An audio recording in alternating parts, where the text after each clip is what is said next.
Esta é uma série especial de episódios que eu preparei sobre o livro A Importância de Israel, de Gerald McDermott, publicado pela Edições Vida Nova.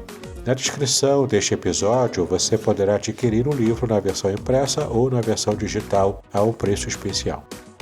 Eu particularmente considero essa série muito importante no meu canal do YouTube e também se você me ouve no seu agregador de podcast preferido. Nessa série de estudos você vai perceber que a análise da relação entre o cristianismo, o povo judeu e a terra de Israel é marcada por opiniões divergentes justamente por causa da nossa tradição cristã. Para muitos cristãos, Israel não passa de um estado opressivo. Para outros cristãos, é o lar do povo escolhido de Deus. Bom, a verdade é que após 2 décadas de pesquisa sobre o significado de Israel e também do judaísmo para a teologia cristã, o respeitado teólogo Gerald McDermott oferece então um terceiro ponto de vista. A importância de Israel desafia a suposição defendida por muitos cristãos de que, após a vinda de Jesus, os judeus deixaram de ser especiais para Deus e de que a terra de Israel se tornou teologicamente insignificante. Bom, à luz de uma nova interpretação de passagens do Novo Testamento, o autor, que também defendia esse tipo de raciocínio, mostra que tanto o povo quanto a terra de Israel continuam relevantes para o futuro da redenção e também refuta a ideia da teologia da substituição de Israel, que considera a igreja como o novo Israel. Agora é importante uma palavra de advertência. Eu não estou com isso pregando, com essa série de estudos, uma abordagem puramente legalista sobre a vida cristã. Também não estou dizendo que nós, como cristãos de origem gentia, temos obrigação de obedecer cada detalhe da lei de Israel. De fato, esse é um assunto superado já desde o Novo Testamento, no Concílio de Jerusalém. A grande questão que eu preciso ressaltar com essa série de estudos é que, de fato, precisamos redimensionar a importância de Israel conforme a Bíblia realmente revela. E mesmo o nosso relacionamento como cristãos gentios com a lei de Israel, com a lei de Moisés, deve ser um relacionamento com uma nova dimensão também retirada da própria Bíblia. Então eu espero contar com a sua atenção para todos os episódios dessa série especial. Eu ainda gostaria de solicitar a você que esteja me ajudando a ampliar ainda mais o alcance desses estudos bíblicos especiais nessa série. Para isso eu preciso que você esteja assinando o meu canal do YouTube, clicando no sininho, curtindo os vídeos e também compartilhando com os seus amigos, especialmente aqueles que amam Israel. Será uma oportunidade incrível para todos perceberem o quanto a Bíblia realmente traz a importância de Israel para, inclusive, nós que somos cristãos. Então, vamos começar o episódio de hoje.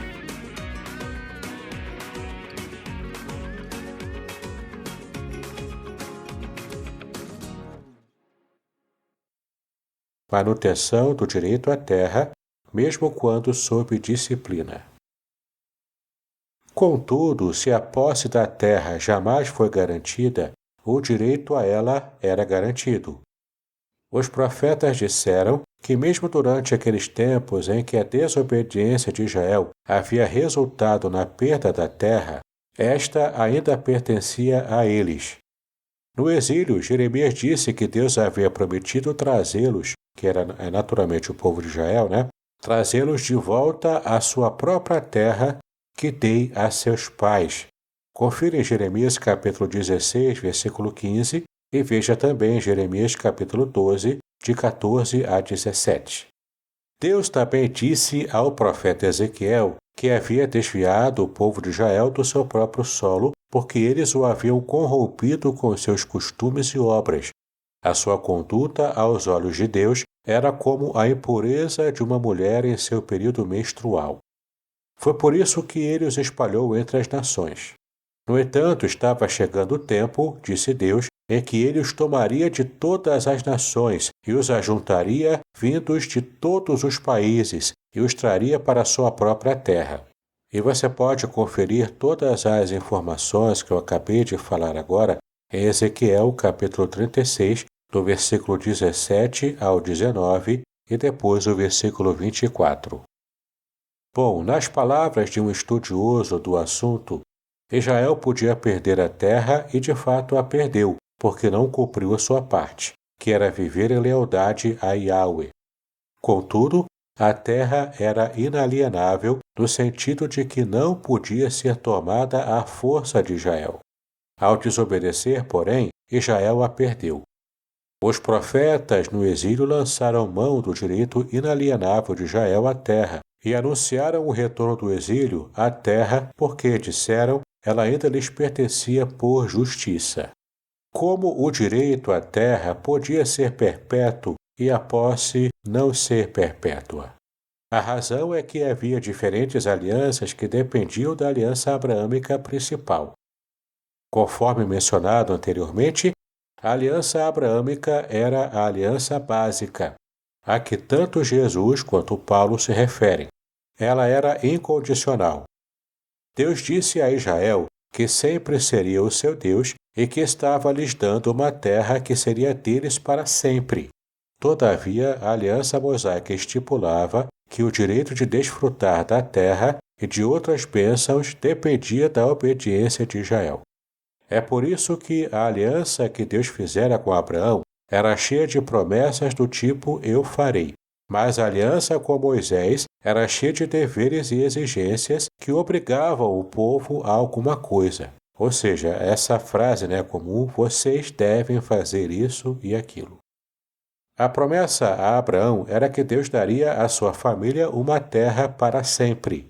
Contudo, a promessa feita a Moisés era que a família de Abraão deveria obedecer aos mandamentos divinos se quisesse permanecer na terra. A aliança abraâmica era incondicional, ao passo que a aliança mosaica era condicional. O presente divino de dar uma terra à descendência de Abraão era para sempre, ainda que o direito de desfrutar dela estivesse restrito a certos períodos da história. Será que promessas novas cancelam promessas antigas? Talvez você esteja se perguntando, porém, qual a importância disso se os planos de Deus seguirem em frente? Bom, em outras palavras, se Deus fez novas promessas relativas ao mundo todo, como podem as promessas referentes à terra de Israel ainda vigorar? Afinal de contas, os profetas não haviam predito que o reino do Messias de Israel se estenderia ao mundo todo? São muitos os cristãos que pensam assim. Por causa de Isaías, por exemplo, que previu que Deus usaria o servo do Senhor para levar salvação aos confins da terra e que reis se prostrariam perante o Messias, confira em Isaías 49, versículos 6 e 7. Então, por causa disso, esses cristãos partem do princípio de que Deus, na era messiânica, não se preocuparia mais com a terra de Israel. De acordo com o substitucionismo, que é uma concepção teológica cristã de que a Igreja substituiu Israel no plano divino, essas novas promessas, que dizem respeito ao mundo todo, cancelam as antigas promessas sobre o pequeno país de Israel. No entanto, não há razão para que as novas promessas se sobreponham às antigas. Os profetas não partem de tal pressuposto. Eles expandiram, na verdade, a herança prometida ao povo de Deus para além das fronteiras específicas de Canaã, e com isso incluíram o mundo. Entretanto, preservaram a expectativa de que Israel retornaria à terra da Palestina.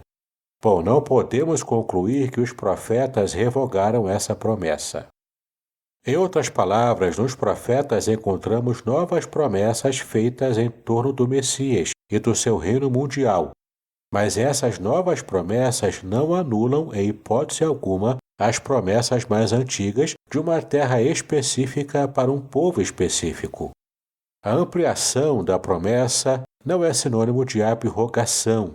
Da mesma forma que Abraão seria pai de Israel e de muitas nações, assim também Israel retornaria à sua terra e o restante do povo de Deus viveria nas demais partes do mundo todo.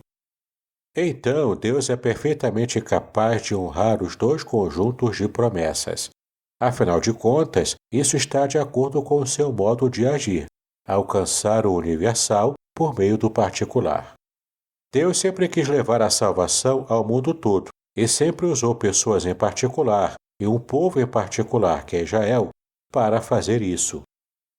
Para ele, fazer promessas relativas ao mundo era simplesmente o seu modo de mostrar como usaria Israel, que, conforme veremos no Novo Testamento, é personificado em Jesus, o israelita perfeito. A promessa do retorno. Os profetas que escreveram a maior parte do tempo no exílio prenunciaram que um dia os judeus do mundo todo voltariam à sua terra. Isaías, por exemplo, previu no início do 7º século a.C. que no futuro Deus ajuntará os desterrados de Israel e reunirá os dispersos de Judá desde os 4 confins da terra. Confira em Isaías capítulo 11, versículo 12. Bom, cerca de um século depois, Jeremias disse que dias virão em que se dirá que o Senhor trouxe os israelitas de todas as terras para onde os havia lançado, levando-os de volta à terra que deu aos seus pais, para habitarem em sua terra. Confira em Jeremias capítulo 16, versículos 14 e 15 e capítulo 23, versículo 8. Ainda no início do 6º século a.C., Ezequiel profetizou repetidas vezes a reunião de todos os israelitas espalhados de volta à sua terra. A sua famosa visão do Vale de Ossos Secos é uma profecia explícita do retorno à terra. E porei em vós o meu espírito e vivereis, e vos porei na vossa terra. Veja lá em Ezequiel capítulo 37, versículo 14. Em 2 capítulos adiante, há a descrição de um retorno que será uma restauração. Os exilados a essa altura serão prósperos, terão segurança e não temerão. Veja o que diz o texto. Agora tornarei a trazer Jacó quando habitarem seguros na sua terra, sem terem medo de ninguém. Eles se esquecerão tanto da sua vergonha como de todas as infidelidades pelas quais transgrediram contra mim. Confira lá em Ezequiel, capítulo 39, versículos 25 e 26. E mais tarde, naquele mesmo século, Zacarias anunciou a promessa de Deus. Ele disse o seguinte: Embora os tenha espalhado entre os povos, eles se lembrarão de mim em terras remotas, viverão e voltarão com os seus filhos. Confira em Zacarias capítulo 10, versículo 9. Promessas semelhantes foram feitas pelos profetas ao longo de diferentes períodos da história posterior de Israel, depois do primeiro exílio na Assíria, durante e depois do segundo exílio na Babilônia e depois do retorno dos exilados sob Esdras e Neemias. Alguns estudiosos dizem que essas profecias do retorno foram cumpridas quando os exilados da Babilônia voltaram e reconstruíram Jerusalém no final do 6º século a.C. No entanto, uma nova leitura do Novo Testamento mostra que Jesus e os apóstolos ainda esperavam um retorno futuro, e é dessas expectativas que trataremos mais adiante. Podcast Exegese e Exposição. Exegese on demand para você.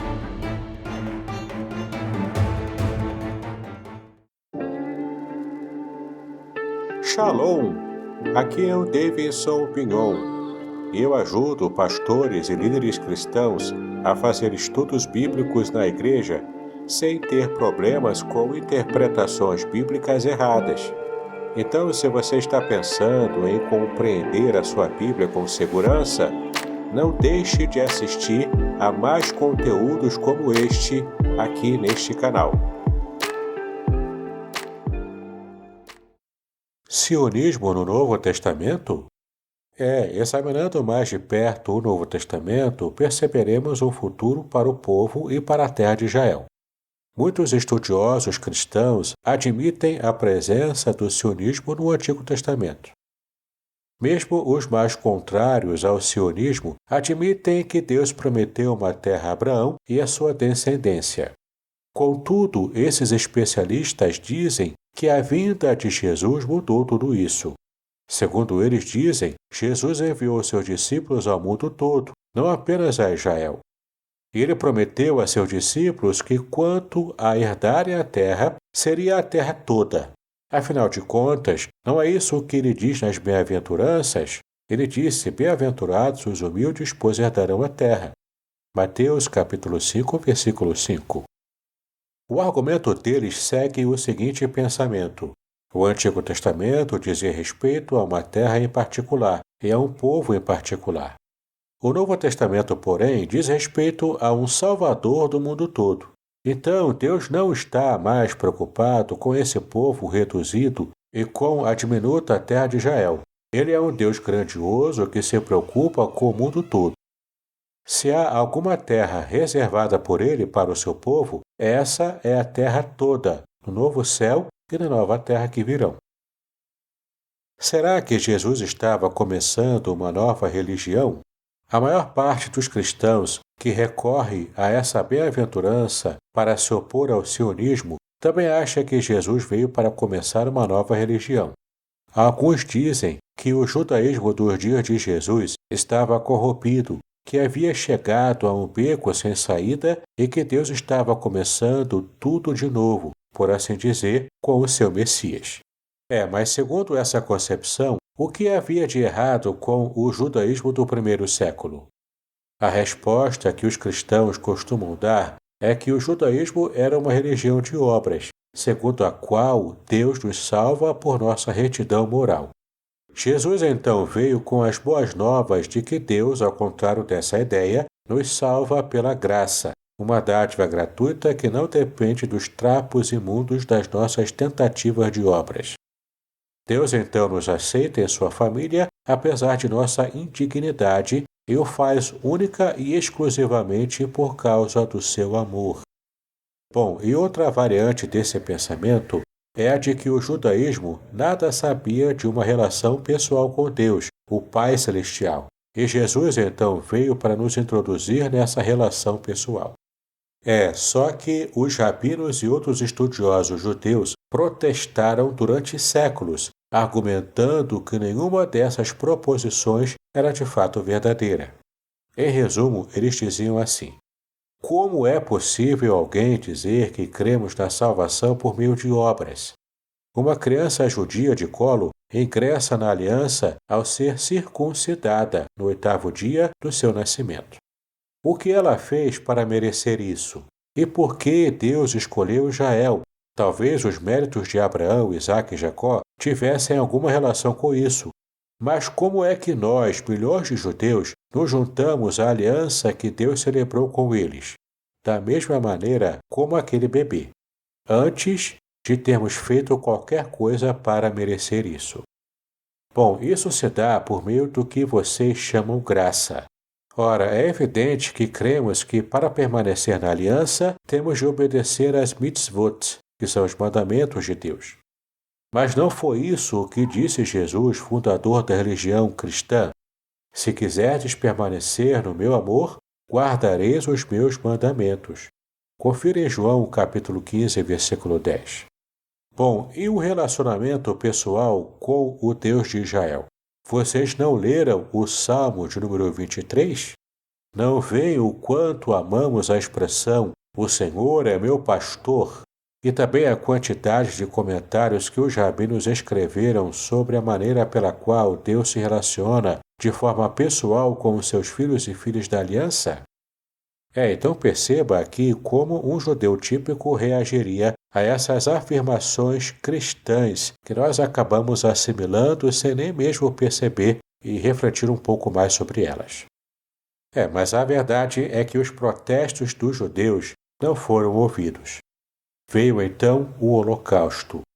Os teólogos cristãos se perguntavam: bom, como é que pôde o país mais cristianizado da Europa voltar-se contra os judeus de forma tão demoníaca e com uma abrangência tão colossal? Será que a imagem que temos do judaísmo teria contribuído de algum modo para esse acontecimento horripilante? Será que alguma coisa nos passou despercebido nessa análise? Na verdade, uma coisa que nos escapou foi a permanência da aliança de Deus com Israel. A maior parte da Igreja, durante quase toda a sua história, acabou acolhendo a teologia do substitucionismo. A ideia segundo a qual a Igreja substituiu Israel e, desse modo, depois do ano 30 d.C., Deus já não tinha mais relacionamento algum com o Israel étnico. Sua atenção se voltara agora exclusivamente para a Igreja, que confessava Jesus e o tinha como o Messias.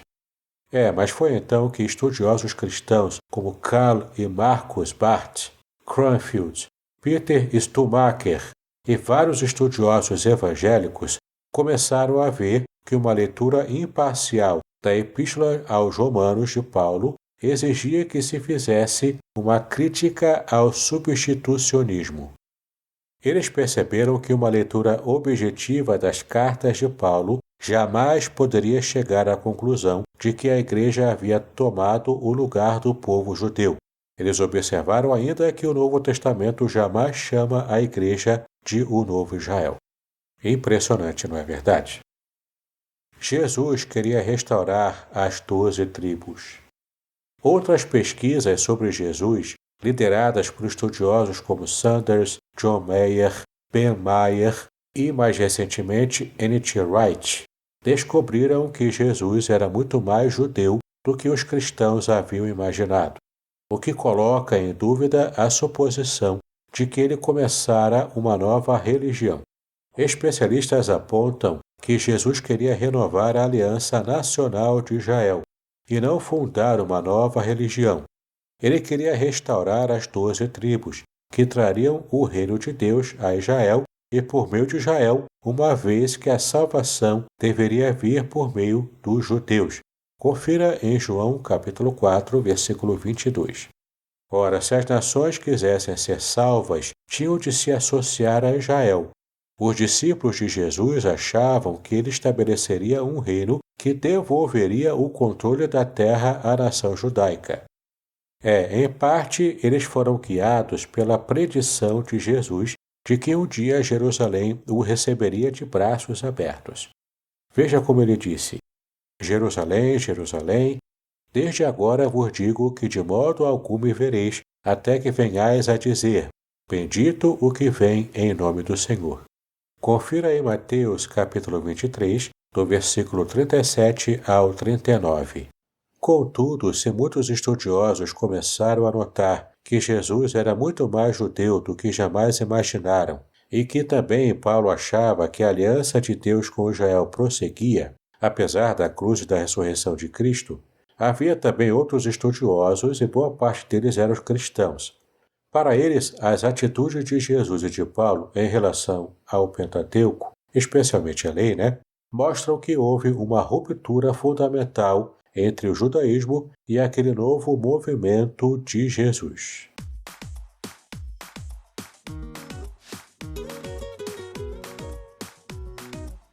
Muito bem, terminamos o episódio de hoje dessa série especial sobre a importância de Israel. Não esqueça de adquirir o livro, seja no formato impresso ou no formato digital, cujos links estão na descrição deste episódio. Aproveite ainda para conhecer os meus cursos, assinar o meu canal do YouTube e ainda conhecer o grupo do Telegram, que é um grupo especial com muito material gratuito para o seu conhecimento bíblico. E você ainda pode, se quiser, fazer parte do meu grupo VIP de conhecimento exegético. Ali eu coloco estudos bíblicos especiais e inéditos, inclusive todos os episódios do podcast Exegese e Exposição ou do meu canal do YouTube. Você poderá simplesmente acessar ali de antemão, sem precisar esperar muito tempo até que a estreia aconteça. Aproveite, esse é o grupo especial de estudo bíblico em que você faz uma assinatura bastante acessível ao valor de apenas R$10 por mês. É muito mais barato do que a Netflix e você poderá ter acesso a muito conteúdo relevante para a sua vida espiritual e para o seu conhecimento bíblico. Então é só clicar aqui no link do Hotmart Sparkle Exegese e Exposição. Espero você no próximo episódio da nossa série especial. Que Deus abençoe os seus estudos, paz e bênçãos também sobre a sua vida.